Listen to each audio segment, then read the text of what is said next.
How you doing? Kabam, YouTubers have successfully programmed players to think mid champions are OP. Before you run into the comment section saying that you're wrong, how do you know I'm wrong if you didn't even watch the video? This reminds me of uh, like politicians when it comes to the hearings, like they're debating and the other person is just yelling over them. They don't even let the other person speak. They're just yelling over them. They're saying, no, you're wrong. So how do you know I'm wrong if you didn't even watch the video? And look at data from the last video. Look at this. So 52% of viewers are still watching after the 30-second mark. So basically half of the people stop watching after the 30-second mark. If you're not gonna watch the whole video, at least put a timestamp saying how far you got to the video. Okay, I asked, all these people saying that you're wrong, blah blah blah. I'm trying to defend their favorite Kabam YouTuber, and I just asked them a simple question: did you watch the video? None of them replied back. So they're basically saying I'm wrong without watching the video. How do you know I'm wrong if you didn't watch the video? So that's it. Let's see. So one thing as well is if these Kabam YouTubers actually care about the community, right? They should say something about the player base having access to the CCP beta. Okay, like this is my number one thing I want to have access for the community. I've seen so many people in the comment section ask, why don't we have access to the CCP? None of these Kabam YouTubers have said anything about this, okay? If they really care about the community, why didn't they say anything about this? And this guy Legacy, he's the biggest hypocrite in MCOC, bro. This guy will talk trash about Kabam, and then when a big sale comes out, he'll buy the offers anyways. So Kabam already knows this. No matter how bad the game runs, uh, and no matter how bad you think, try to sound like you're a pro player. Kabam knows you're gonna buy all their products anyway, so they don't care what you think. Okay. So another thing, I've talked about Mr. Sinister Science Regen not working for over 2 years. Has any of these Kabam YouTubers said anything to Kabam saying we need to fix Mr. Sinister Science Regen? Okay, they could say something about his Science Regen not working. Okay, but they haven't done it. Anything about it in over 2 years. This game has been such a trash game. Nobody has done anything. All they have done is spend money on this mobile game, your hard-earned money, by the way. Do they care that Mr. Sinister's region doesn't work? That people are upset about it? No, they don't care about that. They just care about giving. All they care about is taking your money from you. So, as I said earlier, Kabam YouTubers have successfully programmed players thinking that OP mid champions are OP. Okay, why? Because they're there to sell you crystals, right? And I'm not talking about the ascended version.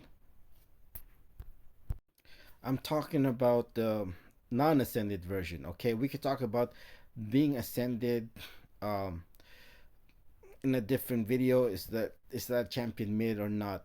And personally, for me, when it comes to mid champions, so when it comes to mid champions, they get a bad rap. When I think of mid champions, I think about it average. But when it comes to social media, they think mid champion is bad. I don't think of mid champions being bad. I think about it being average, which is what stands for what mid means. Okay, so there's only really three things there should be, and I'm trying to keep it simple because there's really no point to make it more difficult than it is. All these Kabam YouTubers have this like scorching tier, God tier, beyond God tier. It sounds so ridiculous. Like Jesus Christ. Uh, uh, what is this? Like why? Why do you have to get so fancy? There should be only three, maybe four, debatable. There's champions that need a buff. They're mid champions, which is average, and then there's OP champions. That's it. Okay, you can make a case for like mid champions and then good champions and OP champions maybe, but really there should only be three, if not four, different lists, okay? And mid champions like Hobgoblin is not a mid champion, okay? He needs a buff, okay? When I think of mid champions, I think a champion that is just average, which is fine, okay? There should be average champion in this game, but the champions that need the buff, they need a buff. But champions that are mid, average, it should be okay. No, there's nothing wrong with that. But when it comes to like social media, mid champions often saying they get a bad rap because people think it's a bad thing, like to be average. So as like I said earlier, look at this. This has over 14,000 views. Nerf this. What does that tell you when you make videos like this? This gives Kabam the green light to nerf champions, okay? Not so much as a defender because Kabam doesn't care about nerfing defenders, but uh, look at this. When it comes to Allison edits, saying nerf this, okay? So what? What happened here? He auto fight Abyss thing.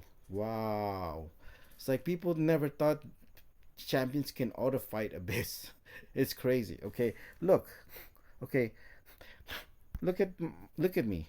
I auto fight Abyss Medusa my first attempt, and this is without collectives, by the way, with 67 KPI. Did I say it was broken? No. Did people in the comment section said it was broken? No, right? But somehow, Black Tarantula with over 100 KPI saying so auto fighting this, and I don't know how many attempts it took, saying this is broken. Like, really? Do you know the difference? The definition of broken is, which we're gonna talk about.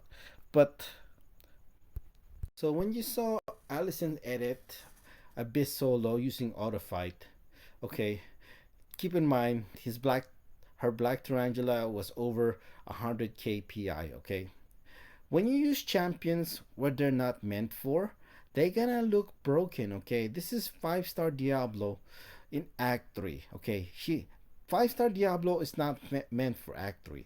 So what's gonna happen? He's gonna look broken. Okay, that's what that's what basically is when you think about a champion with over 100 KPI going up against Abyss thing with class advantage.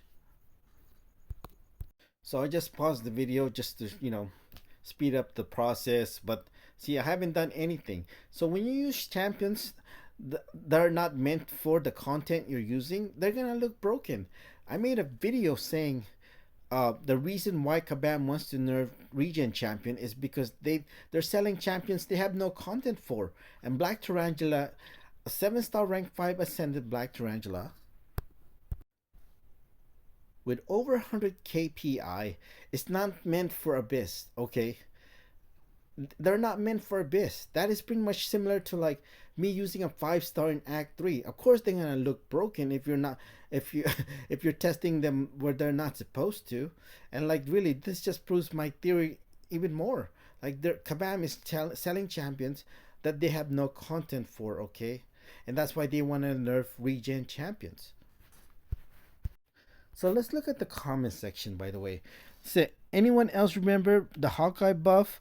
They nerfed him because thought he was too OP because the dialed in passive gave him more attack and remove it. They released a skill champ like this, yet that was too much. Yeah, okay. So when it comes to Hawkeye buff that was nerfed, uh, that was one of the biggest mistakes Kabam had made.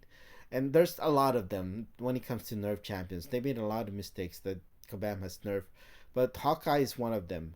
Since he got nerfed when it comes to Hawkeye, he's become irrelevant. I think if Hawkeye didn't get nerfed, he would still be relevant today without a doubt. Okay? Let's look at another one. So, this, they might nerf him after this. You know how many times I've seen this in Allison's video and really other videos too from other YouTubers. Uh, and they end up not nerfing the champion. And not only that they not nerfing the champion, they become irrelevant. Okay, who am I talking about specifically right now? Silver Samurai is. I don't think if you had a vote saying, I think most people would say that Silver Samurai is not OP, okay?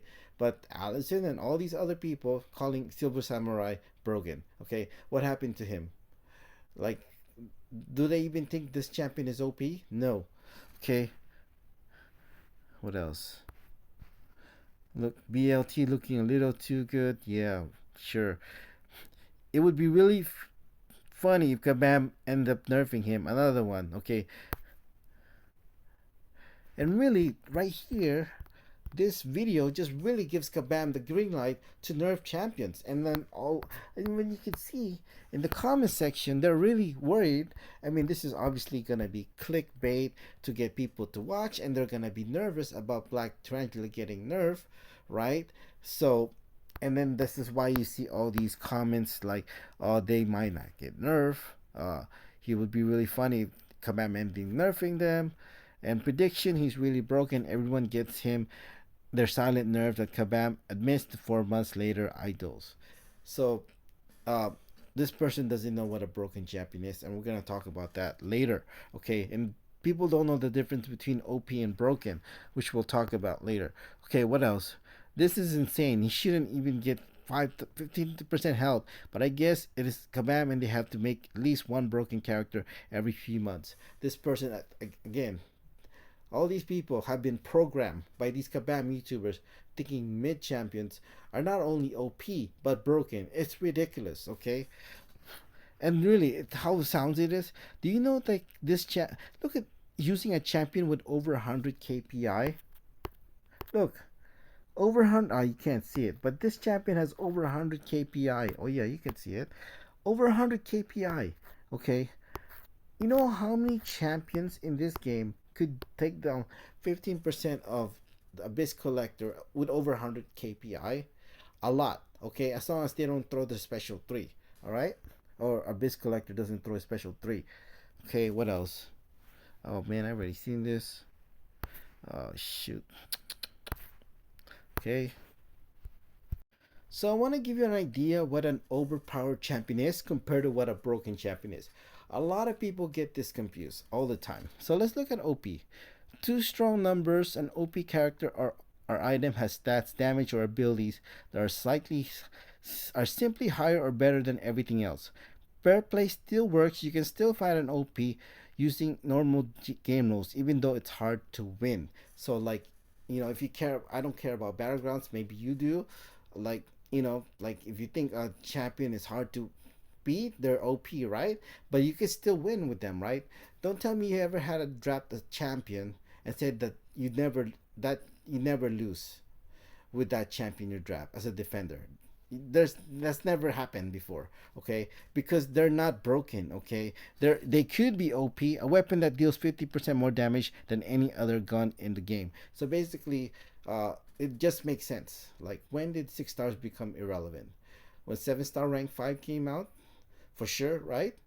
Even when 7 star rank 4 comes out, this is what that example really means. Now let's look at what broken means. Okay, rule breaking mechanics. A broken thing acts in a way that game developers did not mean for it to work, often ignoring core game rules or physics. No real counterplay. Read that part. No real counterplay. It creates a situation where you cannot win. And that's broken. Okay, what else?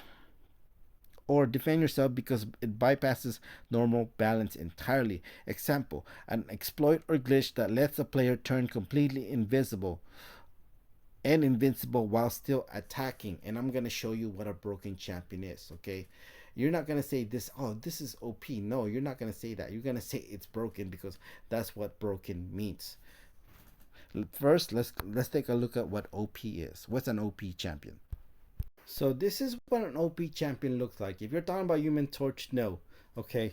Oh, shoot. I'm talking about Mr. Sinister. I don't know if you saw that, but let's take a look at it again. This is supposed to be the cheese fight for Mephisto, right?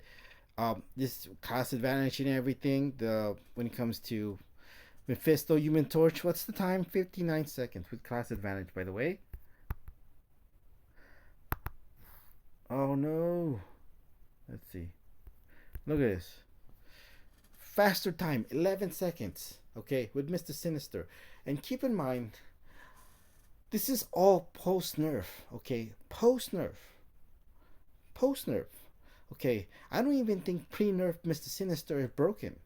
Now think about this is post nerf, alright? Let's look at another one. Okay, what else? Yeah, look at this attack. 2.6. This is Abyss Mephisto. Over 2.6 million health. Not only with 3 charges, and I think he won one fight against Science, so basically only 2 charges.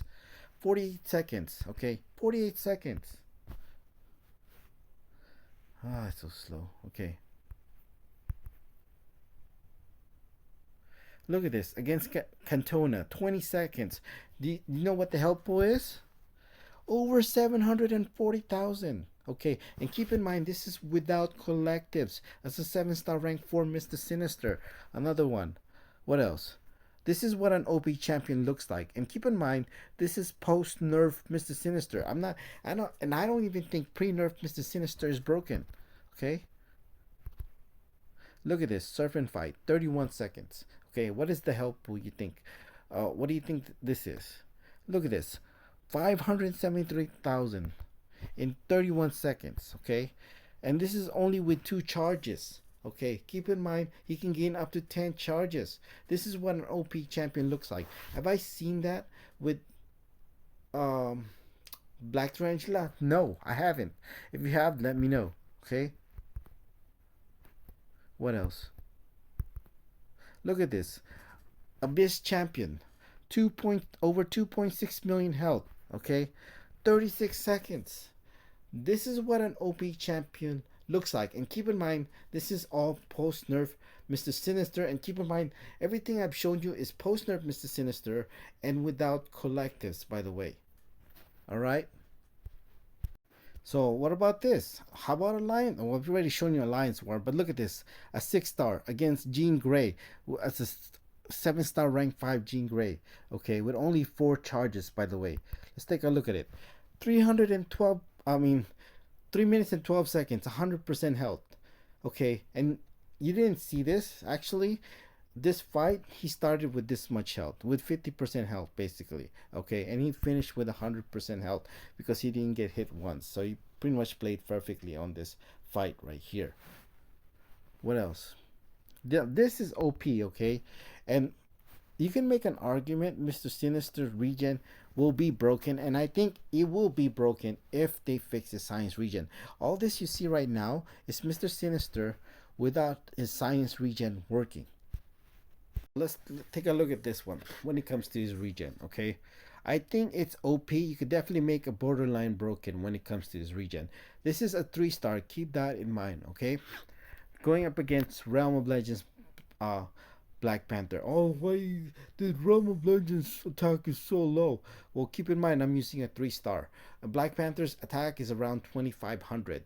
So if I was using a 7-star rank 4, and there would be like equivalent to like fighting an opponent, Black Panther, with 30,000 attack. And this is not even his best matchup. Black Panther would be his best matchup. And this is all with his science regen not working. Now, if his science regen is working, as you can see, I have 1 right now. That means I should have 20% extra regen, but I'm not getting that because it doesn't work. And he can gain up to 6, but not likely. Most likely you're going to get 5 or less. So that means basically his sustainability would be pretty much double in some fights, okay? Imagine if his sustainability is more than double, okay? Now that would be broken, okay? Not like quite broken like Angela broken, which you're going to show you what a real broken champion looks like. But if his sustainability science regen works, I think he would be broken, and that's the reason why Kabam has not fixed it. Kabam could have just said, oh, Reno can't be right all the time, but we have to accept that he's right this time, and we just have to nerf Mr. Sinister's science regen and put something else. I'm going to show you what real broken is, okay? This is Hit Monkey with over 23 million health and over 2.6 million attack, okay? Not only that, I'm using a 6-star, okay? where 6 stars is obsolete, right? Nobody's really using 6 stars. This is a 6 star, by the way, and I'm gonna show you what real broken is. You're not gonna look at this video and saying, "Oh, that looks overpowered." No, okay, you're gonna say that's broken because it is. That is the definition of broken. Okay, this is not OP. This is what broken is. This is what real broken is. You see, I'm not losing health is because of the Odin synergy and Thor relic. Okay, and really, Kabam, they know how broken Angela is when it comes to incursion. I mean, real broken. That's why they reduced the ward in incursions to what? The zone 15, I believe. As you can see here, this is tyranny, so that's why I'm not gaining any power. And this champion has over 20 million health, or over 22 million health. And I'm gonna solo this with Angela. Why? Because she's broken, real broken. Okay, look, I'm gonna, you know, if you've seen this video, maybe you have, maybe you haven't, but she's gonna solo this fight without having any power. How many champions do you think could take this fight without having any power? Think about that. Okay, this is what a real broken champion looks like, and Kabam knows this already. Okay, so since Kabam knows that Angela is broken when it comes, and I mean real broken when it comes to incursion, they reduce the rewards. Okay, in incursion to zone 15. Not only that, they took away his Odin synergy. So when it comes to the Saga incursion, the next event, you're not gonna able to have Odin because they know she would be broken with Odin synergy. So Kabam, I don't know why they continuously destroy this game, but it just really upsets me. Things that I have no words to say. So you're not gonna be able to have the Odin synergy with Angela when it comes to Saga incursion for the next event, unfortunately. I think that's what's gonna happen anyways. At least they might have place incursion where you can use everybody else, every champion in the game, which would be great, but probably not. That's it. Thank you.